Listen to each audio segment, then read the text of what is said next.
আচ্ছা ওই রকম।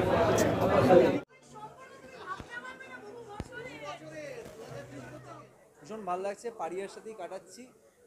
পারিয়া আমাদের ছবি ব্লকবাস্টার হয়েছে এবং সকলের আশীর্বাদে, জনগণের আশীর্বাদে এবং তোমাদের সকলের ভালোবাসায়, সাপোর্টে পারিয়া এগিয়ে চলেছে। আর বিশ্বাস রাখছি যে আগামী দিনে আরও ভালো হবে, পারিয়া 2ও হবে। আমাদের ডিরেক্টর, টিম এবং সকলে ভীষণ ভীষণ ভীষণ হ্যাপি পারিয়াকে নিয়ে। তারপরে আমার 29 মার্চ আরেকটা ছবি রিলিজ আসছে, দ্যাট ইজ কল্ড বেলাইন। সেটা অলরেডি ডিসাইডেড। আর সেটাতে পরান্দা লেজেন্ডারি অ্যাক্টর উনি আছেন এবং তার সাথে তথাদা আছে, তার সাথে শ্রেয়া আছে। সকলকে নিয়ে একটা অসাধারণ ছবি আমরা সাক্ষী হতে যাবো 29শে মার্চ। সকলকে বলা রইল আমার আরেকটা ছবি রিলিজ। তার সাথে আমার অ্যামাজন প্রাইমে দুটো কাজ আসছে সামনেই, সেটা অগাস্টে রিলিজ আছে। সব কিছু মিলিমিশি অসাধারণ একটা সমাগম। এবং তার সাথে আমার বৃহত্তর ফ্যামিলি এফবিএসসি, তোমরা এসেছো, এত মানুষ এসেছে। তো forum for business social and cultural initiative, সেটাও দারুণভাবে চলছে। সবটাই দারুণ। খেলাম পায়েস পিঠে সবটাই রান্না করে দিল মা, তো খেলাম সকালবেলা। তার সাথে আমার আরও যেটা ভালো লাগার জায়গা হচ্ছে যে প্রত্যেক যে মানুষ এসেছে, এত মানুষ যে ভালোবাসে, that is the best thing. মানে গিফট আর এগুলো তো আসতে থাকবে। আর এজটা আরও কমছে, সেটা সবাই বলছে, সেটা আরও ভালো লাগছে। বাট এবার এটাই উইশ করব যে তার এই নতুন প্রজন্ম খুব ভালো হোক আর জীবন অনেক উন্নতি করুক, ভালো করুক, জীবনে সব স্বপ্ন পূরণ হোক। আমাকে একটু কম জ্বালাক, মানে যখন তখন ফোন করে প্রচণ্ড জ্বালায়, প্রচণ্ড পিএনপিসি করে, যেটা আমি একদম পছন্দ করি না। তো আমি চাই এই নতুন বছরেও পিএনপিসি কম করুক, এটাই চাই। Yes, definitely. I'm very happy for him. I'm very happy for the entire team of Pariya. They are very close to my heart. প্রত্যেকে। So I'm very happy কি আমাদের ইন্ডাস্ট্রিতে যে কোনো ছবি যদি ভালো চলে আমার খুব ভালো লাগে, কারণ আমাদের ইন্ডাস্ট্রি প্রত্যেকটা উন্নতি হওয়াটা ইজ ভেরি ইম্পর্টেন্ট। তো আমার ছবি হোক বা অন্য কারোর হোক, আমার মনে হয় সেটা গ্রো করলে আমাদের সবার জন্য খুব ভালো। So I am very happy for him and the entire team. আমার নেক্সট প্রজেক্ট আসছে মন খারাপ, যেটা পাবেলদার ডিরেকশনে। আমি অঙ্কুশদা, অপরাজিতা আড্ড, বিদিত্যাদি, কৌশিকদা, রিদ্ধি, আমরা সবাই আছি ওই ছবিটায়। সেটা আসছে, ইভেন ডাক্তার কাকু।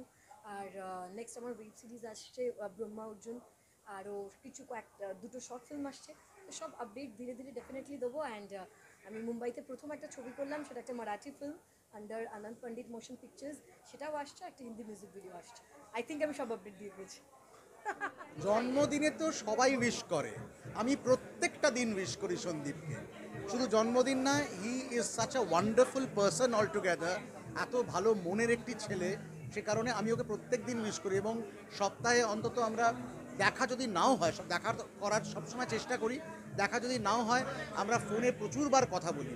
মানে মাঝে মাঝে আমার মনে হয় আমি বোধহয় আমার যারা উইমেন অ্যাডমায়ারার, তাদের তুলনায় আমি সন্দীপের সঙ্গে বেশি কথা বলি। সুতরাং সেই জায়গা থেকে আমি বলছি সন্দীপ খুব ভালো থাকুক, জীবনে অনেক উন্নতি করুক, ও যা যা করতে চায় ওর সমস্ত স্বপ্ন সফল হোক, আমি সেটাই চাইবো। আমার তরুণ মানে আমার দ্বারা যদি কোনো রকম উপকারে লাগে, সেটা আমি নিশ্চয়ই চেষ্টা করব।